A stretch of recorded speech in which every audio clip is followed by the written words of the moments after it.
Welcome back to the XDI Experience Live Show. I get goosies from that music every time. This is a very special show.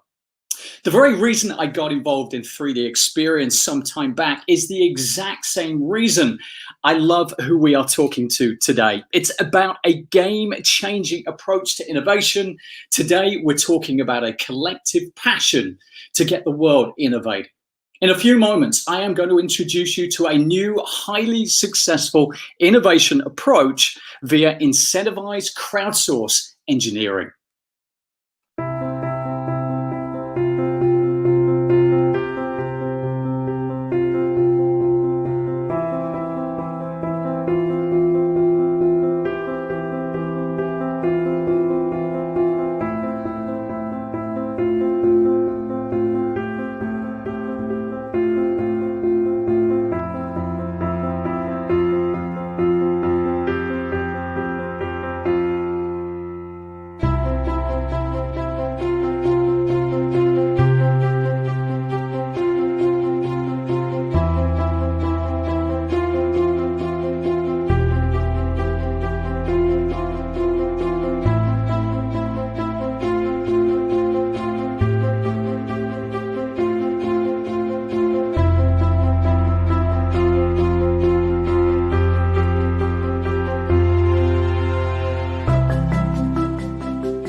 But first, you see that down below? That is where you're dropping your comments. That is where you're dropping your questions. Please do not be shy.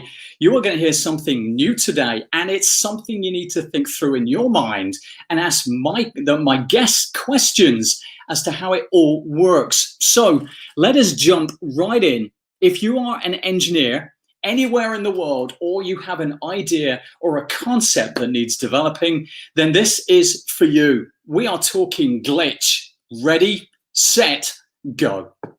We want to take you on a journey to the future.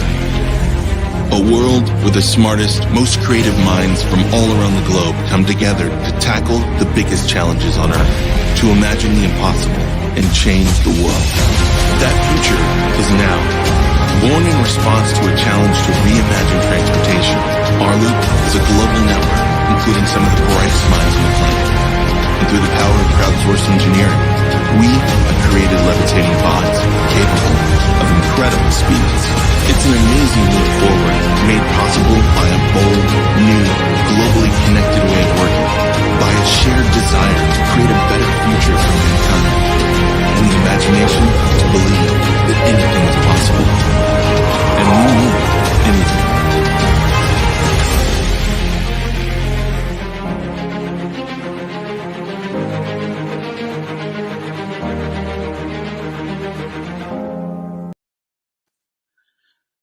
Welcome, Saskia. Welcome, Brent.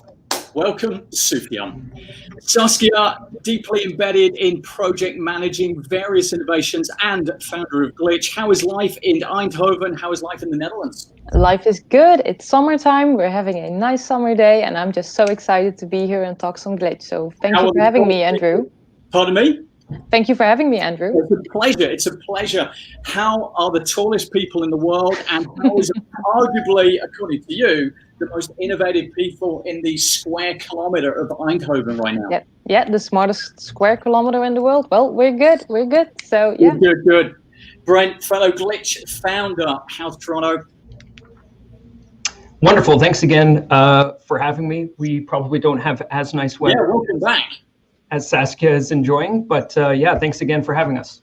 Pleasure. And our very own Sufyan, XDI founder. How's Englewood, Colorado? Great weather here, summertime, very sunny and nice, and likewise very happy and very excited to be here and to talk about this very exciting topic called Glitch. Good. So everyone, we are talking innovation and the challenges we see consistently around the world in making it happen. Let's start up by taking 3 or 4 minutes to explore some of the greatest problems from a micro business, small, medium, and large enterprises that they have in developing new ideas. Saskia, kick us off. Grab a minute, take it away. So we are living in a fast-paced world. today's technology is outdated tomorrow, the world's knowledge is growing so fast that 90% of what we know in 50 years still has to be discovered in those 50 years. Can you imagine that? No, so what you're saying is we only know 10% today of what we're going to know in 50 years. Exactly. There's still Okay. 90% of what we know in 50 years is still to be discovered. 10% of what we know at that time is what we know right now. So Wow. exciting times, am I right? That is massive change and makes me feel unintelligent, but that's fine. I can live with that. Tell us more. So we are facing more and more complex challenges on a global scale. And the thing with typical enterprises is that the most knowledge that they have is about their bread and butter, which makes sense. It's what they're really good at. It's what they excel in. But what if, to face those challenges, to move forward, they need to think outside of their core business, think outside of their box? Well, how do you know which areas to explore and what fits with your solutions?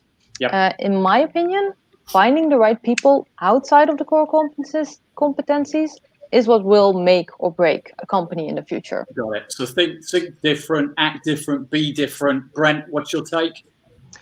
Yeah, I think maybe just building off something that Saskia touched on about the bread and butter of an existing enterprise. I think an often quoted example is that of Kodak, who had originally developed the digital camera back in 1975. But they decided to kill the project because they viewed it as a competitor to their core business, which was physical film and the chemicals to develop that film. So, typically what we see when companies are starting out, they're innovating and they're creative to find a solution to a problem that they've identified. But as they mature, their focus rather shifts to generating profits, and largely they do that by increasing operational efficiency. So there tends to be less of an emphasis and a focus on discovery, creativity, and innovation. Yep. So fix the system. I actually remember it was a mentor of mine a few years back, basically says you need to work to put yourself out of business, because if you don't, someone else will. Sufjan, what's your take? No, just to pick up where Brent left off, I mean, we work with a lot of different enterprises in the innovation sphere, and there's a couple of themes that always stand out. One is capacity, right? Like you could never have enough people to do a particular type of work to innovate. And the other thing is capability, right? So, how can you find the right talent to solve certain problems that you're trying to solve as a company? So we see a lot of these large enterprises, open up innovation centers. There are a lot of them around the world. I mean, we happen to be involved with a few of those in Silicon Valley. And but it's the same problem. It's, too many problems to solve and not enough, hours in the day and people to help solve those problems, right? Exactly. Capability and capacity, as you say. Exactly. Okay, let's confront some of the fundamentals of how we solve these problems across resources, cultures, tools, methods. Let's just take another minute, everybody, to walk through what needs to be in place to fix these challenges. Brent, why don't you take it away? Sure. Well, I think, I can largely speak to our experiences over the past 5 years in the collaboration and crowdsourcing space. Yep. But what we've seen is that when you bring together a diverse group of people, when you task them with a particular challenge, and when you give them constraints, incredible things can happen. And when I'm talking about constraints, I'm thinking largely in terms of time and resources. Excuse me. You don't want there to be constraints that are too stifling to the innovation process. Yeah. But when we are focused, when we have those constraints of time and resources, we have to focus and we have to become creative to solve those challenges. And I think that really, in our experience, is critical to the innovation process. Yeah, I totally agree. I think it's also very interesting to find resourceful people, not just resources, especially when you know, for the last 20 years, other than a little bit of an 07, 08 blip, which was kind of subsidized, band-aided a little bit, is finding people who've been through some tough times, been resilient, been resourceful, and found a way out of it. So I'm totally with you on that. Put some constraints in place, put them in a corner, and let them come out fighting and finding new ways of doing things. Saskia, what's your take? Well, I agree with Brent, and to further build on that, I think it's about finding talent and giving them room to grow. So by connecting innovators from different backgrounds, different industries and locations, and then incentivizing them to work together, for which a competition is the best way to give someone an incentive. If you have to solve a problem and you don't know how, make it a competition, and I bet you will get your solution. Yep. So we stimulate people to think outside of the box, to work together, and then we facilitate and nurture this collaboration with the right tools, the right platform, and expert mentorship. And in this way, we believe that we can create a perfect storm to break the typical constraints and find new solutions to the problems we just discussed. Got it. I love the idea of that kind of diversity and collaboration and different people coming together. Let the sparks fly when you put cross-functional, cross-cultural, cross-geographical together, different viewpoints.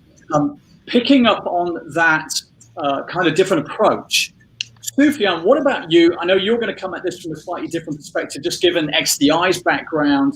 What do you think it is? Well, I think honestly, like I said at the start of the show, this is pretty awesome, right? So to see a company like Hyperloop bring together 140 people on a subreddit group, go on to win an innovation award.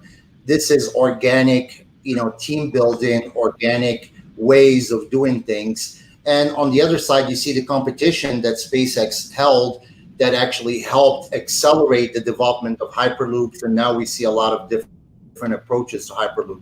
So like Saskia called it, it's the perfect storm when all of these things come together. Just to bring it a little bit closer to home, we all know what Netflix is, right? So when Netflix back in 2009 was looking to perfect their recommendation engine that would recommend certain type of content to users, they went about it in a way that we're talking about today as a challenge, as a contest. They brought a bunch of teams, and an actual team won a $1 million award, and the rest is history. And obviously Netflix was able to use this out-of-the-box thinking to accelerate past its competitors. So yes, perfect storm when these types of competitions, you have, instead of one or two ideas within the company, you go out and create it as a competition, and now you have 100 or 150 ideas, and it just broadens and accelerates the company's innovation to a whole new level. Got it. If I could just add in on top of the idea of the incentives, there's the principle in economics that the $100 bill won't lie on the sidewalk for too long. You get what you incentivize. Someone is going to take the time to bend over and pick up that $100. Yeah, got it. Good. Okay, so let's move on. Let's now pull it together and tell the world about Glitch. How did it all start? So in a previous live event, you guys spoke about Hyperloop and how we've proven that innovation can be done via what we call the power of the crowd. Yep. Well, given our track record, we got requests from companies to come up with new ideas, new concepts or solutions to their most difficult issues. And I remember Brent and myself discussing this, and we said to each other, why would we want to keep this for ourselves? What if we make it interesting, open it up to the world, and make it a competition? And that was the start of Glitch. It's short for Global Innovation Challenge. That's exactly what it is. And we call this an incentive competition like no other. Got it. So everybody in the Glitch, I'm not sure how you say it, is in a competition with a carrot and a stick. So you're a stick, are you? Do you have a stick, or is it just a carrot? No, there's not a stick. There's mostly a carrot. Okay, so incentivized to win. Got it. Yep. So Sufjan, just coming over to you. How did XDI get involved in the whole Glitch initiative company? Yeah, to piggyback on what Saskia said. When I was first talking to Brent and I learned their story and the Hyperloop way of doing things, and then Brent started talking to me about this crowd engineering idea and platform, and it immediately resonated, with me and David, my colleague, and you and all the people that, at XDI, because we're deeply involved in a lot of the things that, Hyperloop and Glitch is involved with. First of all, is new transportation technology. So Hyperloop is making a Hyperloop and a flying motorcycle, and we work with all kinds of companies and autonomous systems and flying taxis and all of these different cool things. And a lot of the common theme was basically all of these companies come to us and ask us for engineering resources. They can never find the people. They need to have 50 people or 200 people or 2 people. So the problem is always the same, this old way of doing things where I'm going to go and contract an engineer. And when Brent said, hey, these people could just have a competition and basically leverage what Hyperloop did, a successful model, a proven model, and like Saskia said, make it open to any company and any consultant that would want to have access to it. It immediately resonated with us, and we're so excited to be part of it.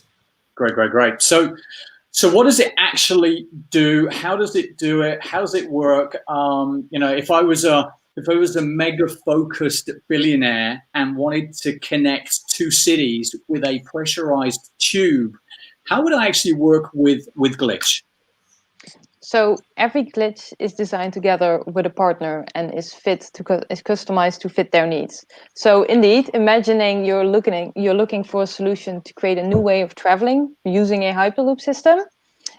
In this case, we would work together with you to design your custom-made glitch.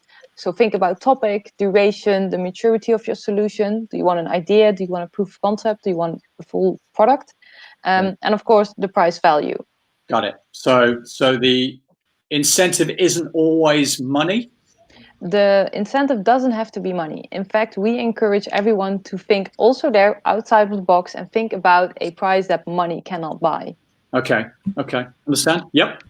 So after the announcement of the glitch, participants can sign up as a team or as an individual entrant. So even if you have no team, you have no problem. These individuals will be teamed up based on their knowledge and their skills. And once the teams are formed, we launch Glitch on an online kickoff session. We provide training and resources along the way, including on online collaboration. So you learn from Hyperloop's best practices. We host different workshops by experts throughout the Glitch, really to support and to nurture again that collaboration in that development. Yes. All the teams get the same information and are expected to submit at the same moment in time. And after submission, an expert panel will review their submissions, and the winning team will be announced in a live or in person, depending on how this whole situation goes forward. Right. The winning team will be announced then. So I get that there's this whole methodology, there's a system that the teams get kind of put into, and then they run through that.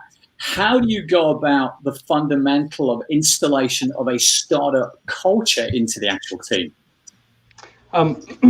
If I could maybe jump in and answer this one, I think for us, it's more about creating an environment that is conducive to collaboration and encourages cohesion amongst individuals, rather than us putting teams or individuals into a box and saying, this is the startup or innovative culture, you have to conform to it. Rather, we want teams to be able and individuals to be able to leverage, our experiences over the past 5 years working in a collaborative and crowdsourced environment. And we want them to be able to leverage that experience for their own awareness and speed. But for us as well, we want to learn as well. What worked for us might be different for others. We want to see how teams and individuals adapt to different conditions, different constraints, like we mentioned, how they get creative to solve problems, as well as how they kind of organize within a team, to achieve those successes and solutions. Got it. So that's culture, that's system. Where do you get the resources? How do you bring the resources to the table? How do you find the resourceful people that we touched on earlier? Yeah, sure. Well, again, I think, we're building on our over 5 years of experience, and we want to provide that to teams and individuals, give them insights on, what it was like from us to go from nothing and an anonymous group of strangers on the internet through the whole innovation process and developing our own prototypes and technologies, and then, translating them from the virtual work to a physical, tangible, functioning prototype. So we want to provide that to our teams and our individuals. Largely that will come in way of mentors from Hyperloop and from Glitch that we're assigning to the teams, who will help them every step of the way through a competition. We're also bringing in subject matter experts to provide webinars or masterclasses on relevant topics.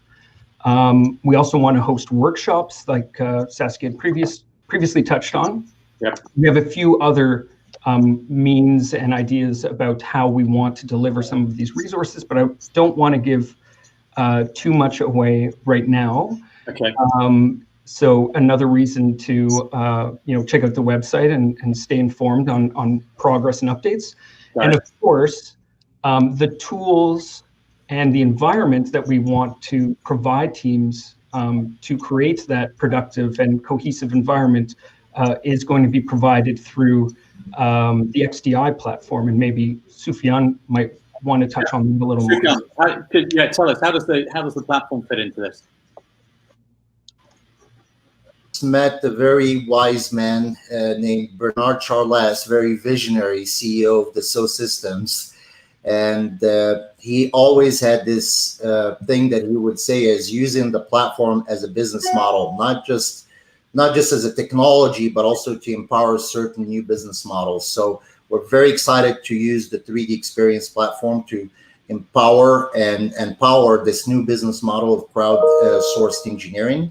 It's almost similar to where the Hyperloop team came from a subreddit group, the sense of having a community. So the 3D Experience platform offers, the online community offers obviously a lot of the tools inside of it that are more engineering, innovation centric, like 3D web viewing and collaborating online. So not only does it offer the community aspect, but it really complements it well with a lot of the engineering tools that these challenges and these contexts would be using to deliver these types of products. So very excited that online, it's available on any device. So people on the go can continue collaborating wherever they are on any device anywhere in the world. So it's a really good point. If I could just emphasize that, like we were saying, it's important to bring in a diversity of people, and the fact that the platform is available on any device,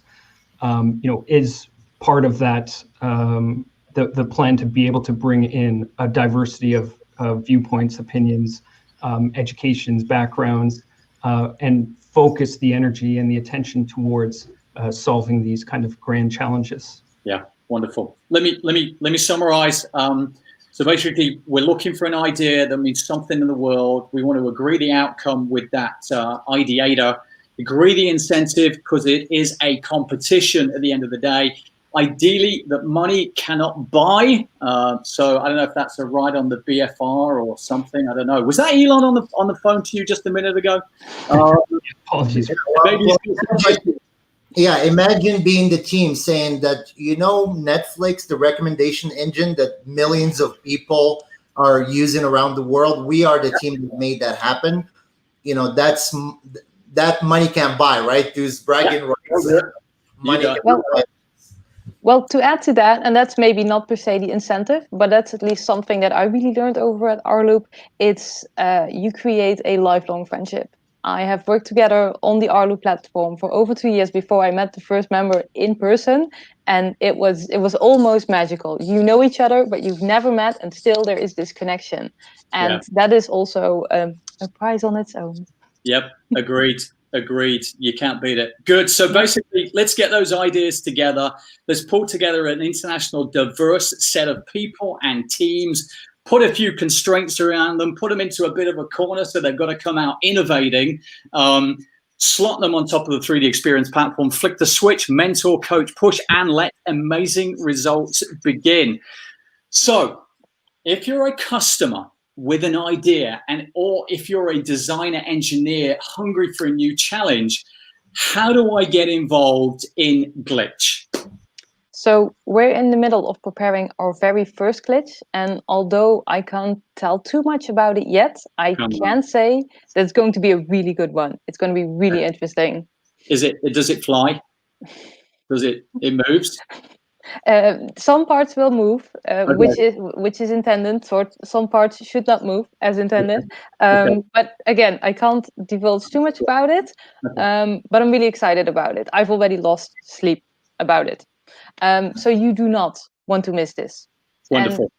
And, so if you liked what you heard here today and you want to stay informed, go to our website ourglitch.com and sign up for a newsletter, so you will never miss a glitch again. And if you like the memes that we've been showing during today's reel as well, we are very big on memes. So follow us on LinkedIn, Instagram, Twitter. You'll never miss a glitch meme again. And for organizations who are interested in sponsoring or partnering up for a glitch, email us at info@ourglitch.com or send me a personal message and let's get talking. Wonderful, wonderful. Thanks everybody. Let us jump to Q&As. That's why I've put my studious glasses on now to see what questions we've got for us all. We've got a question here from Michael Vigne. Michael, sorry if I've mispronounced your last name. How are you? Long time no speak. The question we've got here is, I would imagine that IP, insofar as it covers an inventive step encountered during development, would reside with the customer unless the innovation of IP was pre-existing and disclosed. Any views on that? Well, I like Michael's view. The thing is, it depends per glitch. It always depends, right? It's a balancing act. If the participants own their IP, you will get a bigger incentive for people to join. But as a partner, you sponsor the glitch, so you also have an incentive to have at least part of that IP. So this is really in communication defined with our partners, and it will always be announced when we launch the glitch. So participants will know what will be the IP situation per glitch. Wonderful. Okay, good. Next question I've got here from Joseph. What are the top 2 or 3 things you'd pull from your Hyperloop experience? I might address that one. I think 2 big ones come to mind immediately. First was that, and I know I've been kind of touching on it throughout this entire session, but when we get a diverse group of people together and we're all focusing our attention and our energies towards solving something, there is, little to no obstacles that we can't overcome. And we went from, like you said, a group of people who met on a subreddit online to building 1,200-pound magnetically levitated Hyperloop vehicles. So incredible things can happen when motivated and passionate people come together, and I think you'll see that anywhere really. The quote that culture eats strategy, I think, is very apt here. But another thing that I might say is, one of the, I think, biggest accomplishments actually that we achieved was translating that work that we had done virtually and in the digital space into the physical space, where there were a lot of doubts about whether we would be able to achieve that or not. And there's, I think, generally a kind of concept that, whatever you're doing necessarily remotely is kind of in the domain of the digital and of the virtual environment. What we rather were able to do was take all of that work that we were doing digitally and manifest it physically.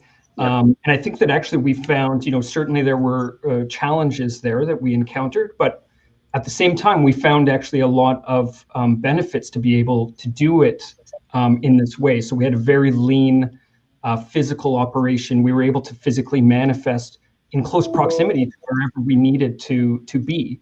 So in this case, SpaceX was giving the facilities to test the vehicle at. So we were able to locate space in close proximity to there, assemble a team there to work on integrating and testing all of the subsystems. And that minimized a lot of the complexities in terms of logistics and supply chain for delivering the final product to where it needed to be. Great experience. Sufyan, one for you. We've got here. Do I need to be trained how to use 3D Experience or CATIA? SolidWorks, I guess, goes in there as well. I mean, no, honestly, no. It's the 3D Experience is, I mean, yes, you may need to be a little bit trained on how to navigate and post comments and such, but for the collaboration piece of it, very little training. Usually people are up and running within a day. No, you don't need to use CATIA. I mean, you could use really any CAD. This is not about the tools you use, but really about the outcome that we're seeking for, for these companies. But with that being said, obviously, with our collaboration with ArtGlitch, we do have packages for teams and companies, and that's just part of kind of the whole infrastructure that we put together. And what XDI brings to the table is the kind of the technology infrastructure to make these glitches run successfully. But no, we're not tied to any tool, any vendor, anything of that nature, because we do want to concentrate on the outcome that we want to bring to customers, and that's the most important thing here. Understand. Okay, good. The last question I've got here is, how do you incorporate recent college graduates, this is Josiah's engineers, to be part of the innovation process with the crowdsourcing engineering decision? Thanks, Josiah. Who wants to take that? Saskia, you want to take a run at it? Yeah, sure. Well, in this instance, we can learn from the best practices within Hyperloop. We are a very mixed group of people, including college graduates or still students, who are working together with experts to actually design and build new kind of technology. So you really see the student mentorship bond forming between people, and you really lift each other up. And that's also why within a glitch, if you sign up as an individual, we want to make sure that there's the right mix of people in that team. So not only place mechanical engineers with mechanical engineers who just graduated, or people who just graduated with other students, but really get a mix, and in that sense, get that synergy that you can create by having a diverse group of people together. Great. Good. I think that is it. Everyone, big thank you. Really excited about this. It's what it's all about for me. So basically, if I was a group with a great idea, what have I got to lose? Get involved in this glitch process and glitch company. I don't want to work with you crazy people. I got to say, where you've come from is wonderful. I'll bring you my idea and let's make it happen. Saskia, thank you. Brent, thank you. Sufyan, thanks ever so much. Have a great week ahead. You as well. Thank you. Yeah, thank you. Pleasure. Thanks. Okay, everybody.